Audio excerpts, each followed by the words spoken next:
Hi friends, welcome to TNPSC success. இனி நம்ம வீடியோவில் என்ன பார்க்க போகிறோம் அப்படின்னு பார்த்தீங்கன்னா, குடியரசுத் தலைவர், அதாவது பிரசிடென்ட் அண்ட் வைஸ் பிரசிடென்ட்ஸ், துணை குடியரசுத் தலைவர், இவங்க ரெண்டு பேரையும் பற்றி ஃபுல்லாக நம்ம பார்க்க போகிறோம். ஃபுல்லாக மீன்ஸ் ஒரு குறிப்பிட்ட பார்ட்டாக எடுத்து இதை நம்ம முடிக்க போகிறோம். ஃபஸ்ட்டு நம்ம அவங்களோட ஆர்டிகல் எல்லாத்தையும் பார்ப்போம். அடுத்தது பார்த்தீங்கன்னா அவங்க ஆர்டிகளோட விளக்கம், அடுத்து அவங்களோட பவர், இதை மூணுத்தையுமே ஒரு சீரியஸாக கொண்டு போய் பிரசிடென்ட் அண்ட் வைஸ் பிரசிடென்ட் ஒரு 3 பார்ட்டுக்குள்ளே நம்ம ஃபுல்லாக முடிச்சிடலாம். இது வந்து நீங்கள் குரூப் 1 போகிற வரைக்கும் குரூப் 1 படிச்சிங்கன்னா அதுக்குமே யூஸ் ஆகும், யூபிஎஸ்சி படித்தாலும் அதுக்குமே யூஸ் ஆகும். ஸோ எல்லாருமே ஒரு 10 மினிட்ஸ், ஒரு 30 மினிட்ஸ்க்குள்ளே நம்ம ஃபுல்லாக முடிச்சிடலாம் அப்படின்னு சொல்லிட்டு 3 பார்ட்டாக எடுக்கலாம் அப்படின்னு சொல்லிட்டு முடிவு பண்ணிருக்கிறேன். வாங்க நம்ம இப்போ டேரெக்டாக வீடியோக்குள்ளே போயிடலாம். இந்த சீரீஸோட மெயின் மோட்டோ என்ன அப்படின்னு பார்த்தீங்கன்னா, நம்ம குரூப் 2க்குள்ளே ஃபுல்லாக பாலிட்டி ஃபுல்லாக முடியலனாலும் ஓரளவு முடிஞ்சாலும் நம்ம வந்து இம்பார்ட்டண்டான டாபிக் எடுத்து ஃபுல்லாக முடிக்கணும் அப்படின்னு சொல்லிட்டு மெயின் மோட்டோ.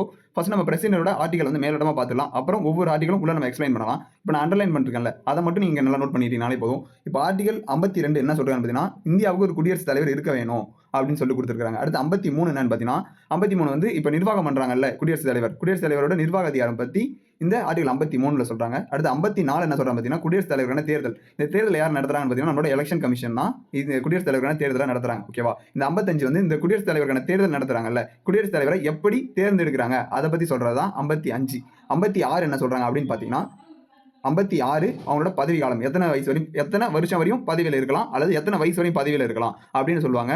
அதுதான் வந்து 56. அடுத்து 57வது ஆர்டிகல் என்னன்னு பார்த்தீங்கன்னா, மறுதேர்தலுக்கான தகுதிகள். இந்த மறுதேர்தலுக்கான தகுதிகள் அப்படின்னு என்ன அப்படின்னு பார்த்தீங்கன்னா, இப்போ அவர் வந்து அந்த எலெக்ஷன், இப்போ ஒரு பிரசிடென்ட் இருந்தாங்கன்னா அவர் எலெக்ஷனை விட்டு அந்த அவரோட பீரியட் முடிஞ்சிருச்சுன்னா மறுதேர்தல், அல்லது அந்த பீரியட் முடியறதுக்குள்ள அவர் வந்து ஏதோ ஒரு காரணத்துக்கு ரிசைன் பண்ணுறாலோ இறந்துட்டாலோ மறுதேர்தல் என்னென்ன பண்ணணும், மறுதேர்தல் நடத்துறது என்னென்ன தகுதிகள் வேணும் அப்படின்னு சொல்லி தான் இது கொடுத்துருக்காங்க. அடுத்து 58 என்ன பதவிக்கான தகுதிகள், அவர் அந்த குடியரசுத் தலைவருக்கு பதவி ஏற்கிறதுக்கு என்னென்ன தகுதி வேணும் அப்படின்னு சொல்றது 58. அடுத்து 59 என்னன்னு பார்த்தீங்கன்னா, நிபந்தனைகள், குடியரசுத் தலைவர் அலுவலகத்தின் நிபந்தனைகள் மற்றும் வரையறைகள். அடுத்து 60 என்ன சொல்றாங்க அப்படின்னு பார்த்தீங்கன்னா, 60 வந்து குடியரசுத் தலைவரின் உறுதிமொழி அப்படின்னு சொல்லிருக்காங்க. அடுத்து 61 பார்த்தீங்கன்னா, குடியரசுத் தலைவர் பதவி ஏற்க, இப்போ குடியரசுத் தலைவர் ரிசைன் பண்ணுறாரு இல்லை ஏதாச்சும் ஒரு கேஸ் அவர் மேலே வந்து ரிசைன் பண்ணுறாங்கன்னா அந்த 61 படி தான் அவர் இது பண்ணுவார். 62 அப்படின்னு பார்த்தீங்கன்னா, குடியரசுத் தலைவர் பதவி வந்து காலியாக இருந்துச்சு அப்படின்னு இருந்துச்சுன்னா அதை நிரப்புவதற்கு தற்காலிகமாக ஒரு குடியரசுத் தலைவர் நியமிக்கலாம் அப்படின்னு சொல்றது 62. இப்போ நம்ம ஒரு 10 ஆர்டிகல் கிட்ட பார்த்துருப்போம். இதெல்லாம் அண்டர்லைன் பண்ணுறோம்ல, அதை மட்டும் நீங்கள் வந்து பார்த்துக்கிட்டாலே இந்த 10 ஆர்டிகல் ஞாபகம் வச்சுக்காலே போதும். இது மோஸ்ட்டாக என்ன ஆர்டிகல் கேட்பாங்க அப்படின்னு பார்த்தீங்கன்னா, இந்த 52 கேட்கறதுக்கு வாய்ப்பு இருக்குது, 53 கேட்கறது வாய்ப்பு இருக்குது, இந்த தேர்தல் இருக்குல்ல இது கேட்கலாம், தேர்ந்தெடுக்கும் முறை இது கொஞ்சம் இம்பார்ட்டன்ட் இல்லை, அதனால இந்த 55 கொஞ்சம் விட்டுருங்க. 56 பதவிக்காலம் கேட்கலாம். அடுத்து 58 பதவிக்கான தகுதிகள் கேட்கலாம். அடுத்தது பார்த்தீங்கன்னா இந்த 61 பதவி இருக்க விசாரணைகள் நடைமுறை. அடுத்து 60 கேட்கலாம். இத்தனை ஆர்டிகல் மட்டும் தான் கேட்கலாம். என்னன்னு பார்த்தீங்கன்னா 52, 53, 58, 60, 61, 62 மொத்தம் இந்த 6 ஆர்டிகல் மட்டும் கொஞ்சம் ஞாபகம் வச்சுக்கிட்டீங்கன்னா போதும். இது வந்து எதுக்கு இந்த 6 ஆர்டிகல் கம்பேர் பண்ணுறோம், இது இந்த 6 ஆர்டிகல் ஏன் சொல்கிறோம் அப்படின்னு பார்த்தீங்கன்னா, இந்த 6 ஆர்டிகல் வச்சு தான் துணை குடியரசுத் தலைவர் கூட கம்பேர் பண்ணுவாங்க. ஸோ ஒரே கொஸ்டினாக வரதுக்கு வாய்ப்பு இருக்குது. அதனால இந்த 6 ஆர்டிகளும் மறக்காமல் எல்லாருமே படிச்சுக்கோங்க. ஓகேவா? எந்தெந்த ஆர்டிகல் பார்த்தீங்கன்னா இன்னொரு கிளியர் பண்ணிட்டு சொல்கிறேன் பாருங்க. 52 ஓகேவா? அடுத்து 53 தேவையில்லை. 54 தேர்தல், 56 பதவிக்காலம், 58 பதவிக்கான தகுதிகள், 60 பதவி ஏற்பு, 61 பதவி இறக்க. இந்த 5 ஆர்டிகல் வேணும்னா 62 படிச்சுக்கலாம். இவ்வளவுதான் வந்து குடியரசுத் தலைவருக்கு ஒரு இம்பார்ட்டன்ட் ஆர்டிகல். அடுத்து நம்ம என்ன பார்க்க போறோம் அப்படின்னு பார்த்தீங்கன்னா, துணை குடியரசுத் தலைவரோட ஆர்டிகல் தான் பார்க்க போறோம். இது நான் அண்டர்லைன் பண்றேன், அதை மட்டும் படிச்சிங்க போதும். ஓகேவா? 63 பார்த்தீங்கன்னா, 52 வந்து ஒரு குடியரசுத் தலைவர் இருக்கணும் அப்படின்னு சொன்னாங்களா, இப்போ 63 வந்து துணை குடியரசுத் தலைவர் ஒருத்தர் இருக்கணும் அப்படின்னு சொல்றாங்க. 64 வந்து அந்த துணை குடியரசுத் தலைவர் தான் வந்து மாநிலங்களவை தலைவராகவே இருக்கணும் அப்படின்னு சொல்றது 64. ஓகேவா? இப்போ 65 பாருங்க, நல்லா படிச்சு பாருங்க. 65 ஆர்டிகல் சொல்றாங்க பார்த்தீங்கன்னா, குடியரசுத் தலைவர் தற்செயல் விடுப்பில் சென்றிருக்கும் பொழுது அல்லது வருகை இல்லாது இருக்கும் பொழுது துணை குடியரசுத் தலைவர் பணிகளில் மேற்கொள்வார். நம்ம இது 65க்கும் 62க்கும் குழப்பிக்க கூடாது. அது வந்து தற்காலிக துணை குடியரசுத் தலைவரை நியமிக்கிறது. 65 என்னன்னு பார்த்தீங்கன்னா, இப்போ குடியரசுத் தலைவர் இருக்கிறாரு, அவர் வந்து ஒரு லீவ்ல போயிட்டாரு, ஆப்சென்ட் ஆயிட்டா, அப்ப இந்த துணை குடியரசுத் தலைவர் வந்து குடியரசுத் தலைவர் பதவி எடுத்து நடத்தலாம் அப்படின்னு சொல்றதா வந்து 65. அடுத்து 66 என்னன்னு பார்த்தீங்கன்னா, தேர்தல். அதில் இதில் கம்பேர் பண்ற மாதிரி கேட்பாங்க. குடியரசுத் தலைவரும் துணை குடியரசுத் தலைவரும் கம்பேர் பண்ற மாதிரி சொல்லுவாங்க. அதனால தான் 66 அங்க நான் சொன்னேன். அடுத்து 67 பார்த்தீங்கன்னா, குடியரசு பதவி காலம். ஸோ கம்பேர் பண்ணலாம் ரெண்டுத்தையுமே. அடுத்து 68 என்னன்னு சொல்றாங்க பார்த்தீங்கன்னா, துணை குடியரசுத் தலைவரின் காலியான பதவி இடத்தை நிரப்புவதற்கான தேர்தலுக்குரிய கால அளவும் தற்செயலான காலியான அந்த பதவியிடத்தை நிரப்புவதற்கான தேர்ந்தெடுக்கப்பட்ட நபரின் பதவி காலம். நம்ம வந்து அங்கே 62ல் பார்த்தோம்ல, அதே இதுதான் 68லையும். ஒரு துணை குடியரசுத் தலைவர் பதவி காலி ஆயிடுச்சு அப்படின்னு சொன்னால் தற்காலிகமாக யாரை நிரப்பலாம், அவங்களுக்கான பதவி காலம் சொல்றதா வந்து 68. ஸோ 62, 68 கம்பேர் பண்ணலாம். அதனால அந்த 68 கொஞ்சம் இம்பார்ட்டன்ட் அப்படின்னு நான் சொன்னேன். அடுத்து 69வது ஆர்டிகல் என்னன்னு பார்த்தீங்கன்னா, 69வது 69 ஆர்டிகல் துணை குடியரசுத் தலைவர் உறுதிமொழி அங்கே 60 பார்த்துருப்போம் நம்ம. ஸோ ரெண்டு கம்பேர் பண்ணலாம். அடுத்து 70 பார்த்தீங்கன்னா பிற எதிர்பாராத நேரங்களில் குடியரசுத் தலைவரின் செயல்பாடுகளுக்கு துணை குடியரசுத் தலைவர் செய்தல். பிற எதிர்பாராத ஒரு வேலை எதிர்பாராதனா ஒரு இறத்தல், ஓகேவா, சடனாக அவர் வந்து இறந்துட்டாங்க அப்படின்னு சொல்லிட்டு டக்குன்னு நம்ம குடியரசுத் தலைவர் பதவி வேணும்ல. ஸோ அந்த டைமில் அவர் நடத்துகிற ஆட்சிக்கு பேர் தான் இந்த 70வது ஆர்டிகல். அடுத்து 71வது ஆர்டிகல் என்னன்னு பார்த்தீங்கன்னா 71 குடியரசுத் தலைவர் அல்லது துணை குடியரசுத் தலைவர் தேர்தல் தொடர்பான அல்லது தேர்தல் சம்பந்தப்பட்ட விவகாரம். 71 பார்த்தீங்கன்னா குடியரசுத் தலைவருக்கும் துணை குடியரசுத் தலைவரும் தேர்தலுக்கான விவகாரம் சொல்றாங்க. தேர்தலில் நடத்துறது யாருன்னா எலெக்ஷன் கமிஷன். இப்போ தேர்தலில் ஏதாச்சும் ஒரு குளறுபடி அப்படின்னு நடந்தது பார்த்தீங்கன்னா அது யார் விசாரிப்பாங்க அப்படின்னு பார்த்தீங்கன்னா உச்சநீதிமன்றம் தான் விசாரிப்பாங்க. உச்சநீதிமன்றம் தான் இந்த குடியரசுத் தலைவருக்கும் துணை குடியரசுத் தலைவருக்கும் ஏதாவது தேர்தலில் ஏதாச்சும் பிரச்சனை வந்தது அப்படின்னு சொன்னால் அது விசாரிக்கிறது. உச்சநீதிமன்றம் தான் என்ன சொல்லுவாங்கன்னா அரசியலமைப்பின் பாதுகாவலன்னு சொல்லுவாங்க. ஓகேவா, புரியுதா? இப்போ நம்ம வந்து வெறும் ஆர்டிகல் மட்டும் தான் பார்த்துக்கிறோம். அடுத்து நம்ம துணை குடியரசுத் தலைவருக்கும் குடியரசுத் தலைவருக்கும் ரெண்டு கம்பேர் பண்ற மாதிரி தான் எல்லா வீடியோவுமே வரும். ஓகேவா, இப்போ என்ன பார்க்க போறோம் அப்படின்னு பார்த்தீங்கன்னா பிரசிடென்ட் அண்ட் வைஸ் பிரசிடென்ட். ஓகேவா, வைஸ் பிரசிடென்ட் ரெண்டு பேரையும் கம்பேர் பண்ணுற மாதிரி ஒரு 2-3 ஆர்டிகல் மட்டும் இப்போ பார்த்துட்டு அடுத்த வீடியோவில் ஒரு 2-3 ஆர்டிகல், அடுத்த வீடியோவில் ஒரு 2-3 ஆர்டிகல், மொத்தம் இந்த 8 ஆர்டிகல் கம்பேர் பண்ணுற மாதிரி எந்தெந்த ஆர்டிகல் இருக்கோ அதை மட்டும் தான் நம்ம பார்க்க போகிறோம். பிரசிடென்ட்டுக்கும் வைஸ் பிரசிடென்ட்டும் கம்பேர் பண்ணுற மாதிரி இருக்கிற ஆர்டிகல் மட்டும் தான் பார்க்க போகிறோம். ஏன்னு பார்த்தீங்கன்னா அது மட்டும் தான் கொஞ்சம் இம்பார்ட்டண்ட்டாக இருக்கும், மீதி எல்லாமே இம்பார்ட்டண்ட்டாக இருக்காது. அதுக்கப்புறம் லாஸ்ட்டாக பிரசிடென்ட்டோட பவர் என்னது, வைஸ் பிரசிடென்ட்டோட பவர் என்னது, இதை மட்டும் பார்த்துட்டா ஃபுல்லாக முடிஞ்சிடும். இந்த வீடியோ ஒரு 2-3 ஆர்டிகல் மட்டும் தான் பார்க்க போகிறோம். வாங்க நம்ம இப்போ உள்ள போய் அதை பார்த்துடலாம். வாங்க இப்போ நம்ம ஃபர்ஸ்ட் வந்து என்ன பார்க்க போகிறோம், ஆர்டிகல் பிரசிடென்ட்டுக்கு பார்த்துடலாம். ஆர்டிகல் 52 என்ன சொல்லியிருப்பாங்க, ஆர்டிகல் 52 வந்து இந்தியாவுக்குன்னு ஒரு பிரசிடென்ட் இருக்கணும் அப்படின்னு சொல்லியிருப்பாங்க. ஓகேவா, இதுவே 63 என்ன சொல்லியிருப்பாங்க, ஆர்டிகல் 63 என்ன சொல்லிருப்பாங்க பார்த்தீங்கன்னா இந்தியாவுக்கு ஒரு வைஸ் பிரசிடென்ட் இருக்கணும் அப்படின்னு சொல்லிருப்பாங்க. இப்போ ஓகேவா, இப்போ கம்பேர் பண்ணலாமா? இப்போ பார்த்தீங்கன்னா 52 இந்த பக்கம் 63, இதுக்கு பிரசிடென்ட் இதுக்கு வைஸ் பிரசிடென்ட். 52 என்னது, 52 என்னன்னு பார்த்தீங்கன்னா பிரசிடென்ட் ஒருத்தவர் இருக்கணும், 63 என்னன்னு பார்த்தீங்கன்னா வைஸ் பிரசிடென்ட் ஒருத்தவர் இருக்கணும். இவ்வளவுதான் வந்து இந்த 2 ஆர்டிகல். இப்போ நம்ம 2 ஆர்டிகல் படிச்சிருக்கோம். ஓகேவா, இதே மாதிரி இந்த வீடியோவில் இன்னும் ஒரு 4 ஆர்டிகல் படிச்சுட்டா உங்களுக்கு ஆர்டிகல் மேலே இருக்கிற கவலையே இருக்காது. ஓகேவா, அடுத்து நம்ம குடியரசுத் தலைவரோட எலெக்ஷன் தேர்தலை பத்தி பார்க்க போறோம். ஓகேவா, அதுக்கான ஆர்டிகல் என்னது, ஆர்டிகல் 54. நம்ம இப்போ குடியரசுத் தலைவர் தான் பார்க்குறோம். நெக்ஸ்ட் வந்து நம்ம துணை குடியரசுத் தலைவர் பார்ப்போம். இப்போ வந்து 54 வந்து என்னன்னு பார்த்தீங்கன்னா குடியரசுத் தலைவரோட தேர்தலை பத்தி தான் பார்க்க போறோம். ஓகேவா, இப்போ தேர்தல் அவர் வந்து டைரக்ட் எலெக்ஷனா இன்டைரக்ட் எலெக்ஷனா அப்படின்னு பார்த்தீங்கன்னா இன்டைரக்ட் எலெக்ஷன். ஓகேவா, புரியுதா, இன்டைரக்ட் எலெக்ஷன் படி தான் குடியரசுத் தலைவரும் துணை குடியரசுத் தலைவர் ரெண்டு பேருமே வந்து இன்டைரக்ட் எலெக்ஷன் மூலமா தான் தேர்ந்தெடுக்கப்படுகிறாங்க. ஓகேவா, இப்போ அடுத்தது பார்த்தீங்கன்னா இப்போ ஒவ்வொரு வேட்பாளர் இப்போ வந்து நான் போய் நிற்கலாமா, இப்போ நான் போய் எலெக்ஷனில் பிரசிடென்ட் தேர்தலில் நான் போய் நிற்கலாமா அப்படின்னு பார்த்தீங்கன்னா நிற்க முடியாது. ஏன்னு பார்த்தீங்கன்னா இப்போ லோக்சபா பார்லிமெண்ட்டில் வந்து பார்லிமெண்ட்ல வந்து லோக்சபான் இருக்கு, லோக்சபான் ஒன்று இருக்கு, ராஜ்யசபான் ஒன்று இருக்கு. இதுல பிரசிடென்ட்டுக்கு நிக்க போறவங்களுக்கு இந்த ரெண்டு இதுலயுமே சேர்த்து 50 பேர் வந்து முன்மொழியணும், 50 பேர் வந்து வழிமொழியணும். இது எதுக்குன்னு பார்த்தீங்கன்னா 50 ஞாபகம் வச்சுங்க. ஏன்னு பார்த்தீங்கன்னா இப்போ இது வந்து துணை குடியரசுத் தலைவருக்கு மாறும். ஸோ பிரசிடென்ட்டுக்கு லோக்சபா ராஜ்யசபா ரெண்டு இதுலயுமே சேர்த்து 50 பேர் வந்து முன்மொழியணும், 50 பேர் வழிமொழியணும். அப்படின்னா என்னன்னு பார்த்தீங்கன்னா இவங்க வந்து பிரசிடென்டா நிக்கிறதுக்கு நான் வந்து அந்த சாட்சின்னு சொல்லுவாங்க பார்த்தீங்களா, அந்த மாதிரி இவங்க பிரசிடென்டா நிக்கலாம், இவங்க நிக்கிறதுக்கு நான் அனுமதிக்கிறேன் அப்படின்னு சொல்லிட்டு 50 பேர் வந்து முன்மொழியணும், 50 பேர் வழிமொழியணும். ஓகே, இது 2 கான்செப்ட் பார்த்துருக்கோம். என்னென்ன பார்த்துருக்கோம் பார்த்தீங்கன்னா இன்டைரக்ட் எலெக்ஷன், அடுத்து எத்தனை பேர் வழிமொழியணும், எத்தனை பேர் முன்மொழியணும் அப்படின்னு சொல்லிருப்போம். இந்த 50-50 அப்படின்னு வந்து எப்போ சேஞ்ச் பண்ணாங்க அப்படின்னு பார்த்தீங்கன்னா 1997 தான் சேஞ்ச் பண்ணாங்க. அதுக்கு முன்னாடி வரை 10-10 இருந்திருக்கும். இப்போ கூட பார்த்தீங்கன்னா 10th ஓல்டு புக்கில் செகண்ட் லெசனில் வந்து 10-10 தான் இருக்கும். ஓல்டு புக்கில் 10th சோஷியல் சயின்ஸ் புக்கில் 10-10 தான் இருக்கும். அது வந்து எல்லாருமே சேஞ்ச் பண்ணீங்க.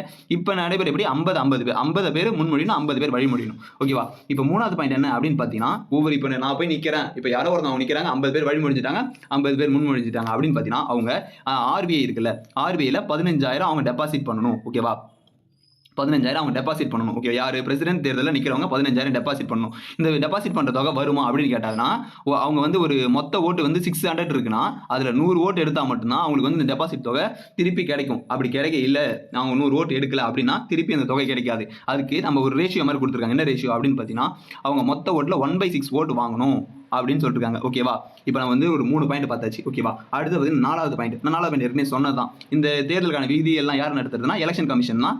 இப்போ இவங்களுக்கான ஏதாச்சும் ஒரு தேர்தல் ஏதாச்சும் பிரச்சனை வந்தது அப்படின்னு பார்த்தீங்கன்னா சுப்ரீம் கோர்ட் பார்த்துக்கும். ஓகேவா, புரியுதா, இது ஒரு 5 பாயிண்ட் மட்டும் ஞாபகம் வச்சுக்கிட்டீங்கனாலே இந்த தேர்தல் முறை நம்மளுக்கு தெரிஞ்சிடும். ஓகேவா, இப்போ அந்த 5 பாயிண்ட் என்னென்ன அப்படின்னு சொல்லி கொஞ்சம் ரீகால் பண்ணலாமா? அவங்க ஃபர்ஸ்ட் பாயிண்ட் என்ன சொன்னேன், இன்டைரக்ட் எலெக்ஷன். ஓகேவா, 2வது பாயிண்ட் என்னது, 50 பேர் முன்மொழியணும், 50 பேர் வழிமொழியணும். 3வது பாயிண்ட் என்னதுன்னா 15,000 டெபாசிட் பண்ணணும். 4வது பாயிண்ட் என்னன்னு பார்த்தீங்கன்னா 1/6 ஒரு பங்கு ஓட்டு வாங்கினா மட்டும்தான் இதை வந்து ரிட்டர்ன் பண்ணுவாங்க. இந்த 15,000 எல்லாம் ரிட்டர்ன் பண்ண மாட்டாங்க. ஓகேவா, அடுத்து 5வது பாயிண்ட் என்னன்னு பார்த்தீங்கன்னா ஒரு நிமிஷம், 5வது பாயிண்ட் என்னன்னு பார்த்தீங்கன்னா இதில் வந்து இந்த ஏதாச்சும் ஒரு பிரச்சனை, எலெக்ஷன் ஏதாச்சும் பிரச்சனை வந்தது அப்படின்னு பார்த்தீங்கன்னா இதை வந்து விசாரிக்கிறதுனா சுப்ரீம் கோர்ட். ஓகேவா, இந்த எலெக்ஷனை நடத்துறது தேர்தல் ஆணையம், எலெக்ஷன் கமிஷன். இந்த 6 பாயிண்ட் மட்டும்தான் இந்த குடியரசுத் தலைவர் தேர்தலில் நிற்கிறதுக்கோ இல்லை நடத்துறதுக்கோ எல்லாமே வந்து இந்த 6 பாயிண்ட் மட்டும்தான். ஓகேவா, இப்போ குடியரசுத் தலைவருக்கு முடிஞ்சிருச்சு. இப்போ நம்ம அடுத்தது வந்து துணை குடியரசுத் தலைவருக்கு நம்ம போயிடலாம். பிரசிடென்ட்டுக்கு வந்து அந்த தேர்தலுக்கான ஆர்டிகல் என்ன சொன்னோம் நம்ம, ஆர்டிகல் 54.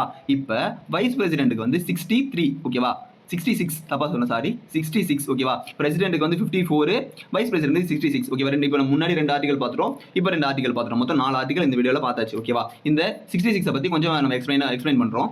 என்ன அப்படின்னு பார்த்தீங்கன்னா, இப்போ நான் அவருக்கு சொன்னோம்ல, எத்தனை பேர் வந்து முன்மொழியணும்னு சொன்னோம், அங்கே 50 பேர் முன்மொழியணுமா பிரசிடென்ட்டுக்கு, இங்கே 20 பேர் முன்மொழியணும், 20 பேர் வழிமொழியணும். யாருக்கு, வைஸ் பிரசிடென்ட்டுக்கு 20 பேர் முன்மொழியணும், 20 பேர் வழிமொழியணும். எய்தர் லோக்சபா இருந்தாலும் சரி, ராஜ்யசபா இருந்தாலும் சரி, 20 பேர் முன்மொழியணும், 20 பேர் வழிமொழியணும். ஓகே, வேற ஏதாச்சும் பாயிண்ட் இருக்கா அப்படின்னு பார்த்தீங்கன்னா, இவருக்கு எவ்வளோத்துக்கு டெபாசிட் பண்ணணும் அப்படின்னு பார்த்தீங்கன்னா 15,000 டெபாசிட் பண்ணணும். எந்த பேங்க்லன்னு பார்த்தீங்கன்னா RBIல டெபாசிட் பண்ணணும். இவருக்கும் அதே மாதிரி ரூல்ஸ் தான். 6ல் 1 பங்கு ஓட்டு எடுத்தால் மட்டும்தான் திருப்பி வரும், இல்லைன்னா திருப்பி வராது, ஓகேவா. இந்த 2 பாயிண்ட் தான் வந்து இவருக்கு, இந்த வைஸ் பிரசிடென்ட்டுக்கு. இப்போ நம்ம என்ன பண்ணலாம் அப்படின்னு இன்னொரு கம்பேரிசன் போயிடலாம். குடியரசுத் தலைவர் தேர்தலில் யார் யார் பங்கேற்கலாம், துணை குடியரசுத் தலைவர் தேர்தலில் யார் யார் பங்கேற்கலாம் அப்படின்னு சொல்லிட்டு இந்த பார்ட்டோட இந்த வீடியோவை முடிச்சுக்கலாம். அடுத்த பார்ட் வந்து அடுத்த 4 ஆர்டிகளோட கம்பேரிசன் பார்க்கலாம். ஃபர்ஸ்ட் பிரசிடென்ட்டுக்கான தேர்வு குழு, அதாவது அந்த தேர்தலில் யார் யார் போட்டியிடலாம் அப்படின்னு சொல்லிட்டு பார்த்தீங்கன்னா, லோக்சபா, ராஜ்யசபா, ஓகேவா, ரெண்டுத்துலேருந்தும் தேர்ந்தெடுக்கப்பட்ட உறுப்பினர்கள் மட்டும், ஓகேவா. தேர்ந்தெடுக்கப்பட்ட உறுப்பினர், இந்த வார்த்தை முக்கியம். லோக்சபா, ராஜ்யசபா இரு அவைகளிலுமே தேர்ந்தெடுக்கப்பட்ட உறுப்பினர்கள் மட்டும்தான், ஓகேவா. இதில் வந்து தேர்ந்தெடுக்கப்பட்ட உறுப்பினர்கள் ஏன் சொல்றாங்க அப்படின்னு பார்த்தீங்கன்னா, இந்த ராஜ்யசபாவில் வந்து பிரசிடென்டால 12 பேர் வந்து நியமிக்கப்பட்ட உறுப்பினர்கள் இருப்பாங்க. அதே மாதிரி லோக்சபாலும் இருப்பாங்க. இவங்க ஓட் போட முடியாது. ஏன் ஓட் போட முடியாது அப்படின்னு பார்த்தீங்கன்னா, இந்த 12 பேர் வந்து ராஜ்யசபாவில் இருப்பாங்களா, இவங்க பிரசிடென்டால தானே வந்து நியமிக்கிறாங்க. ஸோ இந்த 12 பேருமே வந்து பிரசிடென்ட்டுக்கு சாதகமாக இருக்கலாம். அந்த சூழ்நிலை காரணமாக பிரசிடென்ட்டுக்கு இந்த 12 பேர் ஓட் போட முடியாது. ஸோ தேர்ந்தெடுக்கப்பட்ட உறுப்பினர்கள் மட்டும்தான் பிரசிடென்ட் எலெக்ஷனில் ஓட்டு போட முடியும் அப்படின்னு சொல்லிட்டாங்களா. இப்போ 2வது பாயிண்ட் என்ன பார்த்தீங்கன்னா, மாநில சட்டமன்றத்தில் இருக்கிற தேர்ந்தெடுக்கப்பட்ட உறுப்பினர்கள் எல்லாமே பார்த்தீங்கன்னா தேர்ந்தெடுக்கப்பட்ட உறுப்பினர்கள் மட்டும்தான் வருவாங்க. இரு அவைகளிலும் இருக்க MP, தேர்ந்தெடுக்கப்பட்ட MP, மாநில சட்டமன்றத்தில் இருக்கிற தேர்ந்தெடுக்கப்பட்ட MLA, ஓகேவா. இந்த 2 பாயிண்ட் தான், ஓகே, நல்லா ஞாபகம் வச்சுங்க.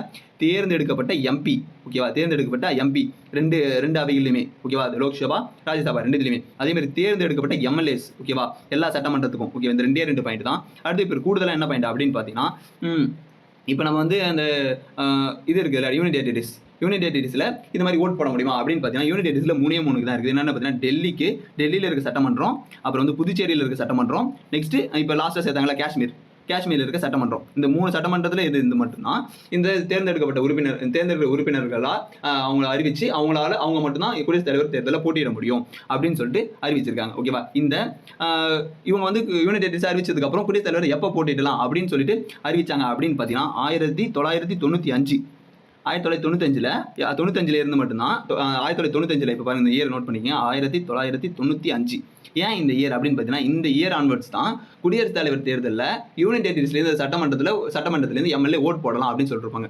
என்ன சொல்கிறேன் அப்படின்னு பார்த்தீங்கன்னா, யூனியன் டெரிட்டரிஸில் சட்டமன்றம் இருக்குதா, டெல்லி, காஷ்மீர், புதுச்சேரி, இது 3த்துலேருந்தும் MLA இருப்பாங்களா, அந்த MLAலாம் 1995 இருந்து தான் குடியரசுத் தலைவர் தேர்தலில் போட்டியிடலாம் அப்படின்னு சொல்லிட்டு அறிக்கை விட்டுருப்பாங்க, ஓகேவா. இந்த 3 பாயிண்ட் மட்டும்தான் இந்த வாக்காளர் குழு. யாருக்கு, குடியரசுத் தலைவருக்கு வாக்காளர் குழு. இப்போ நம்ம வந்து ஒரு ரீகால் பண்ணி, அந்த வாக்காளர் குழு மட்டும் என்ன, தேர்ந்தெடுக்கப்பட்ட MP, ஓகேவா, இரு அவைகளிலும் இருக்கலாம், தேர்ந்தெடுக்கப்பட்ட MLA சட்டமன்றத்திலேருந்து, ஓகேவா, +3 யூனியன் டெரிட்டரிஸ். யாராரு, புதுச்சேரி, நெக்ஸ்ட் வந்து அந்த காஷ்மீர், நெக்ஸ்ட் வந்து அந்த புதுச்சேரி, காஷ்மீர் அண்ட் இன்னொன்று பார்த்தீங்கன்னா டெல்லி. இந்த 3 மட்டும்தான். இந்த 3 யூனியன் டெரிட்டரிஸ்லேருந்து மட்டும்தான் தேர்ந்தெடுக்கப்பட்ட சட்டமன்ற MLA போட்டியிட முடியும், ஓகேவா. இப்போ நம்ம நெக்ஸ்ட் என்ன பார்க்க போகிறோம் அப்படின்னு பார்த்தீங்கன்னா, குடியரசுத் தலைவர், துணை குடியரசுத் தலைவர் தேர்தலில் யார் பங்கேற்கலாம் அப்படின்னு சொல்லிட்டு அந்த பார்த்துட்டா இந்த வீடியோ முடிஞ்சிடும். அங்கேயும் அந்த குடியரசுத் தலைவருக்கும் துணை குடியரசுத் தலைவருக்கும் ஒரு 2 டிஃபரன்ஸ் தான், அதிகமாகவே கிடையாது, ஓகேவா. அங்கே குடியரசுத் தலைவருக்கு நியமன உறுப்பினர்கள் ஓட்டு போட மாட்டாங்க, இங்கே நியமன உறுப்பினர்கள் ஓட்டு போடுவாங்க. இந்த ஒரே டிஃபரன்ஸ் தான், பார்த்தீங்களா. இப்போ வந்து ரெண்டு இது இருக்குதா, 2 அவைகள் இருக்கா. லோக்சபாலேருந்து நியமன உறுப்பினர்கள் அவங்களும் தேர்ந்தெடுக்கப்பட்ட உறுப்பினர்கள் இவங்க 2 பேருமே வந்து ஓட்டு போடுவாங்க, ஓகேவா. அடுத்து ராஜ்யசபாலேருந்து அதே மாதிரி தான், ராஜ்யசபாலேருந்து தேர்ந்தெடுக்கப்பட்டவங்க இவங்க 4 பேருமே ஓட்டு போட்டு துணை குடியரசுத் தலைவரை தேர்ந்தெடுப்பாங்க. இதில் ஒரே ஒரு விஷயம் என்னன்னு பார்த்தீங்கன்னா, மாநில சட்டமன்றத்துக்கு இந்த உரிமை இல்லை. மாநில சட்டமன்றத்தில் இருக்க MLAவால் துணை குடியரசுத் தலைவரை ஓட்டு போட்டு நியமிக்க முடியாது. இது ஒரே ஒரு பாயிண்ட் மட்டும்தான்.